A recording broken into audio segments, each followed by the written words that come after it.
Alright, go.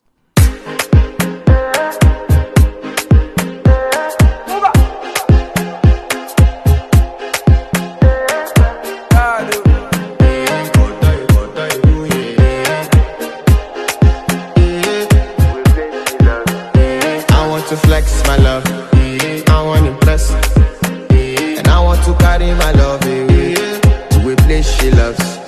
I'm a